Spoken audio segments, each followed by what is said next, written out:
What's up, y'all? Welcome to day 20 something of my daily videos talking about how I build AI and automation enabled systems for hospitality management operations.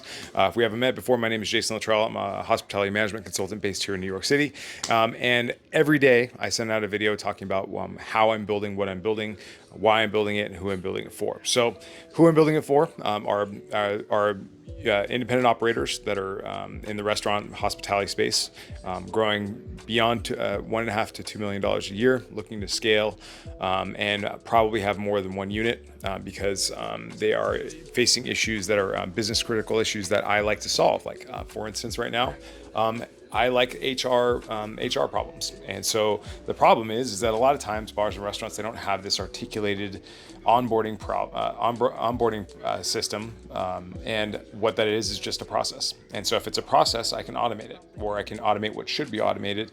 And then if it's something that requires some sort of level of creative or something something that's specific, then maybe I can add AI to the automation so that it's more seamless and able to scale. And so, like, this makes it possible for you to onboard many people. This makes it possible for you to have a lot of people that don't want to sue you. This makes it possible to have a lot of people on your staff that want to work for you for a long time because they understand what the mission is and why you are doing what you're doing. I've been kind of obsessed with this. I was laid off from my job about 30 days ago, a month, maybe 5 weeks ago, something like that. And I've not looked for a single job since. My parents would be like, "Oh my God, I cannot believe he hasn't looked for another job since." But I'm just obsessed with this, and this is even if even at the cost of being uncomfortable, I'm willing to do it because this is seems to be my purpose right now. And so I'm looking to so the systems that I've already built are really nasty, really awesome. I just have a hard time right now is the point where I have the system built as an MVP, and then I just have to kind of productize it in a way that makes sense for other people to understand it, make it really simple to implement, and then also demonstrate a return on investment within a specific short period of time. And so these are some of the principles that are taught by Alex Hormozy and other kind of marketing gurus. But this is kind of the fun part for me. It's also the hard part, and this is where it gets really difficult because I have to relieve myself of the limiting beliefs that I believe. As in oh, nobody's gonna buy that, nobody wants that. How do I know that? I don't know that because I haven't tested it. And so I just have to kind of put things out there in the marketplace and just kind of ask for business, and I'm willing to work with people for free if they're a really good fit, just to prove that what I have is really working and is really awesome. And so those are the stakes that I'm dealing with right now.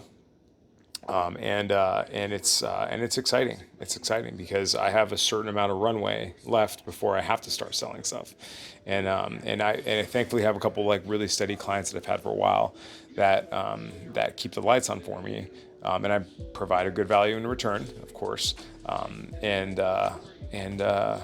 so what I'm providing here is not necessarily a software system, but it's an articulated strategy with software, with support.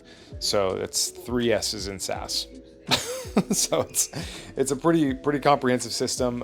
It's not going to be cheap. This is why I'm looking for people that are motivated, that can afford to invest in something that's scalable. This isn't for the mom and pops, unfortunately. Although I would like to be able to serve them down the road, because they're the ones who need the most help for sure. They're the ones who are at the absolute highest risk of failure, even famous bars. But I have to start somewhere, and to do that, I have to provide an outsized return on investment, as in a ridiculous return on investment.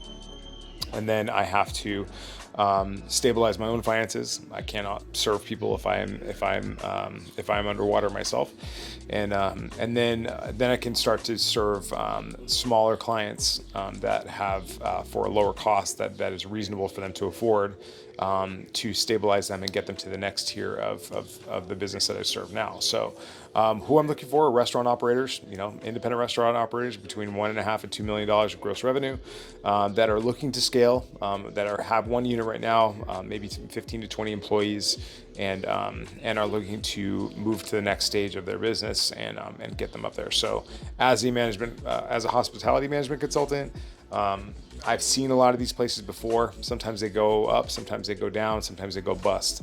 And it's a drag when they do the last two things. And it's really great when they do the first two things. But there are some things that every single successful operator does. And that is what I've built into the system. And it is basically about increasing your profitability and plugging the holes in your leaky bucket. Like if you don't know where your customers are coming from, for instance, that is a hole in a bucket. So if you have a sales and marketing problem, then I've said this again and again. Like at the end of the day, a restaurant is actually an HR company. All your job is to hire, train, and retain people. And if you do that, the product will work itself out, the marketing will work itself out, your reputation will work itself out, everything will work itself out. If you have the right people doing the right work at the right time, and then treating people like effing royalty, and then they will always want to come back. And like even if your products isn't the best in the world, they want to be treated and felt, and they want to be special. And so that's why I built in a million little touch points in the customer journey and the staff journey that allows for feedback, and then I put it into a graph that visualizes it all, so that so that you can actually see how well you're doing from a sentiment standpoint. All right, that's all I got for you today. I will see you tomorrow. I'm excited about it. Bye.